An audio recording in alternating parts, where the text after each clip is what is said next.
Welcome to the Deep Dive, where we tear into a stack of philosophy, high-level research, and some pretty unexpected wisdom to pull out the knowledge you need right now. Hmm. Today, we are undertaking a really critical deep dive. It's focused on personal clarity and, maybe more importantly, purposeful action.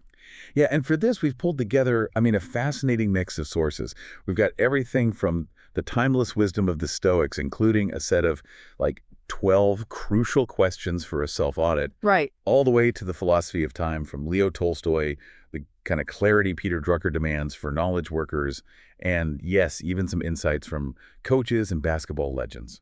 So our mission today isn't just about, talking about intention. It's to give you a coherent, structured way to think about defining your direction, how to use information, and understanding the only time you actually have any control over right now. We're really trying to cut through all the noise to answer one central question. What does it actually take to move past just intending to do something and to live a life that's defined by essential, deliberate choices? And we're going to start with a piece of wisdom that honestly, it requires some serious guts. It's a necessary foundation for integrity.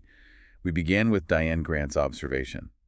It is better to walk alone than with a crowd going in the wrong direction. Hmm. That one line just flips the whole script on how we think about risk, doesn't it? Okay, let's unpack this whole idea of walking alone because it taps into something really primal. It does. There's this, biological, almost comforting pull toward the crowd. It's a mechanism of social proof that historically meant survival. If everyone else is doing it, you must be safe. And that illusion of safety is maybe the single biggest obstacle to a purposeful life. The source material is so clear on this. Yeah, Direction matters so much more than company. so much more. And the crowd, well, the crowd is often the engine of mediocrity because it sets the lowest possible bar for success. Right. And Les Brown just nails this paradox. He says, no one rises to low expectations. If you're surrounded by people who've just settled for comfort or the status quo, their low expectations become this kind of atmospheric pressure. It's Hmm. just constantly pushing down on your own ambitions. To rise, you often have to, break away from that pressure. And the second you choose to step away, you're faced with fear. The fear of being left out, the fear of judgment. But what the sources show us is that the courage to walk alone isn't really rooted in defiance. It's rooted in clarity. This is where it gets truly foundational. I was really struck by Rosa Parks, a figure who, she understood the power of a single person's action. She said, knowing what must be done does away with fear. Wow. Yeah. That's it, right there. The solitary path becomes less scary when your inner compass is just pointing towards something you know is right for you. Fear starts to dissolve, not because you're suddenly brave, but because your commitment to the action is bigger than your worry about the consequence. That distinction between talking and doing is so critical. We often mistake discussing our purpose for actually living it. Totally. Simon Sinek draws a really sharp line here. He says, many in leadership positions talk about what's right. Only the true leaders actually do it. Walking alone means doing the essential thing, even if it feels lonely, not just, brainstorming it in a group. It's that separation of talk from action that really defines integrity. Yeah. And that clarity means we sometimes need a playbook for how to step away. Yeah. If the crowd is going in a direction that compromises your purpose, you need a strategy to avoid it. Sometimes the best defense isn't a fight, it's just removal. And it's funny, the best tactical advice for this comes from a source I really didn't expect, but it applies so perfectly to this modern overload of social commitments. Mr. Miyagi's wisdom. Best defense, no be there. It's clarity applied to your boundaries. It's about recognizing the situation or the relationships that will pull you off course and just proactively removing yourself. Mm-hmm. The energy you save by avoiding the wrong crowd is energy you can then invest in your actual path. So we've established the courage needed to choose that path. Now we have to audit the internal map that's going to guide us. This transition requires a really critical, honest, internal assessment, which, the Stoics perfected thousands of years ago. Right. We promised a deeper look at the Stoic audit, and this is where it delivers so much value. When you're charting a solo course, your internal operating principles are really all you have. Mm-hmm. We need to get past the general self-help talk and really define the inputs, the identity, and the mission that make the path sustainable. So let's look at the questions that force that clarity. The first group is all about inputs and influences. If you're walking alone, you have to be hyper aware of what you're letting into your world. The first question is, who are you spending time with? And it's not a casual question. It's a recognition that your companions shape your entire trajectory, even if you feel like you're alone. They're your reference points, for good or bad. Exactly. And another key one in this group is, what unnecessary trouble are you making for yourself? This forces you to see the self-imposed friction and drama that just kill your focus. Okay, and the second group of questions. This is about identity and essentialism. When the crowd isn't defining you anymore, you need a really strong, self-defined anchor. Hmm. This includes the fundamental question, is this who I want to be? If you can't answer that, every single decision you make is going to be swayed by outside pressure. Which leads right to the question that defines what you do. Yeah. Does this actually matter? Is this essential? This is the core principle of essentialism. Right. The moment you cut out the non-essential, you immediately free up your most valuable resources, your time, your energy, your focus, to zero in on what truly has to be done. It's the difference between just being busy and actually being productive. Exactly. And finally, there's the self-audit part, which demands, some brutal honesty about where you're headed. Questions like, what are you taking for granted? And are you doing what you're capable of? Oof, yeah. Those questions demand you look beyond just being satisfied and really measure your potential against your current effort. This deep internal check-in is what gives the solitary path its integrity. So that philosophical clarity on the why is essential. Now we need the kind of executive clarity on the what and the how. And that's where the manager's lens comes in, specifically Peter Drucker's framework for moving from data to information literacy. What's so fascinating here is how the rigor of like a corporate structure validates the philosophical need for essentialism. Drucker saw that for any knowledge worker, your key tool is information. But he also knew most people are just drowning in irrelevant data. Yeah.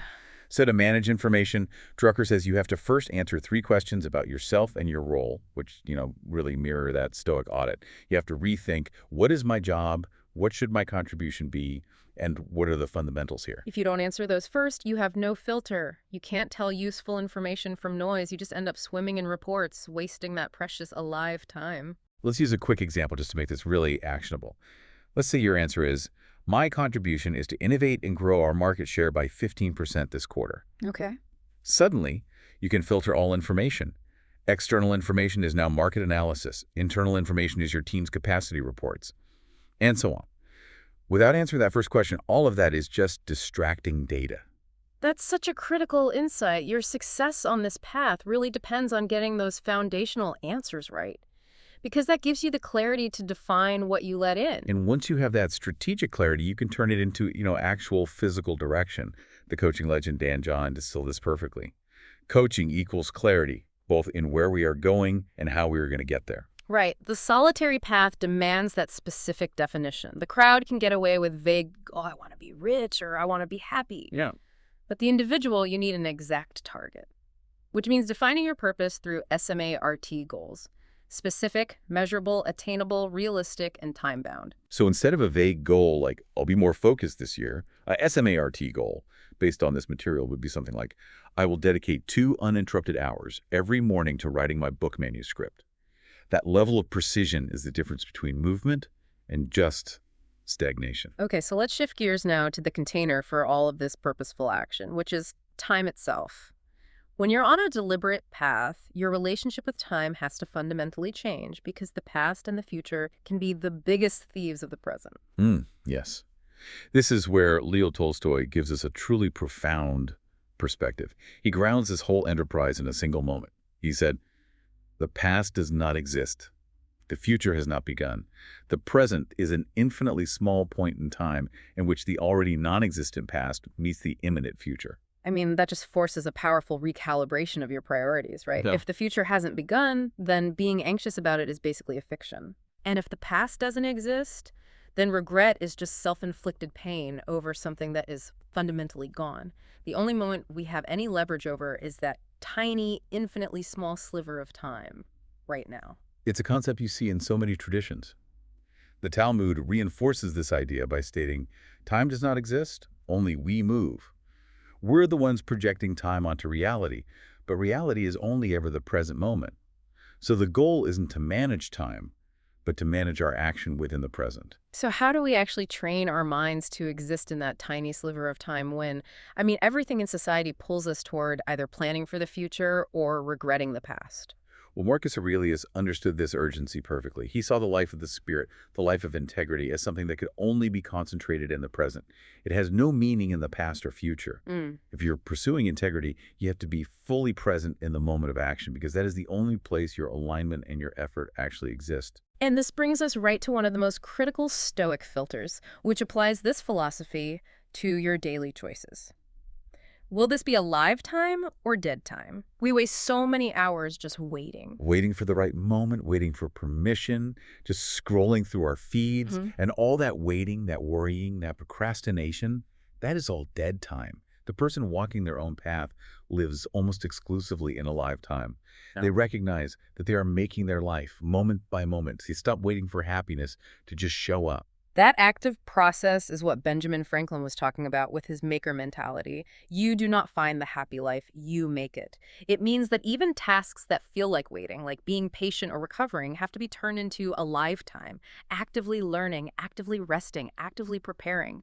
The solitary path, well, by its nature, it's marked by growth, which means it's also marked by setbacks. So to sustain this kind of deliberate action, we need a strategy for handling the inevitable loss, criticism, and recovery. Yeah, resilience is just non-negotiable on a path like this. Michael Jordan's attitude towards setbacks is so instructive here. He said, I hate losing, but I respect losing because losing is a part of winning. Okay, but wait. If the goal is a lifetime and being focused only on the present, doesn't dwelling on a loss, even respectfully, kind of violate that core Stoic principle? How do you put those two ideas together? That's a great question, and that's where the synthesis comes in. You don't dwell on the emotion of the loss, that would be dead time. You immediately distill the information from the loss, and that is a lifetime. Ah, I see. Jordan respects the loss as a necessary feedback loop that informs his next present action. It's analysis without emotional attachment. The loss is just a data point to help you refine your path forward. And when you are charting your own course, you will absolutely face critics, especially when you step away from the consensus. But we should remember this powerful piece of wisdom. When anybody criticizes you, just remember no monuments were ever made in honor of a critic. Exactly. Their opinion holds no real weight in the long run against your actual work. Mm-hmm. And maintaining your focus requires deep emotional control because critics will try to pull you into a fight. Lao Tzu advised, the best fighter is never angry. When you're challenged, responding with reactive emotion just proves you're still tied to what other people think. The solitary path requires calm clarity, not anger. And the Stoic filter, is this in my control? That's your ultimate shield here. If the criticism is useful, take the information and discard the emotion. If it's not useful, discard all of it. Just focus on your internal, controllable choices. And we can apply that strategic wisdom you find in the African proverb. In a moment of crisis, the wise build bridges, but the foolish build dams. When you encounter a failure, choose creation and movement, building a bridge over blockage and fear, which is what a dam represents. And finally, we just have to address sustainability. This path requires endurance, not a sprint. The sources remind us so clearly, make time for recovery or you won't. If you treat your body and mind like they're infinite resources, the path just becomes unsustainable. And this need for rest goes hand in hand with patience, which is often redefined not as the ability to wait passively, but to keep a good attitude while waiting. It's an active, present-tense acceptance that some things take time. And that integrity itself, it rests on this deep self-alignment. The yoga master BKS Iyengar realized this connection. He said, "It is through alignment of the body that I discovered alignment of my mind, self, and intelligence." The physical alignment of the body reduces friction and wasted energy. When you link that to the ethical virtues Isocrates talked about, modesty, justice, self-control, you achieve full internal harmony. And that integrity is what makes the difficult, solitary path sustainable, because there's no internal friction fighting against your direction. So what does this entire framework really mean for you, the person who's looking for clarity and purposeful action? It means that success, it doesn't come from what others do for you. It comes from what you teach yourself to do for yourself, as Ann Landers observed. The happy life isn't something you just passively find. It's actively made through a rigorous internal audit, through essentialism, and through being absolutely present in the moment.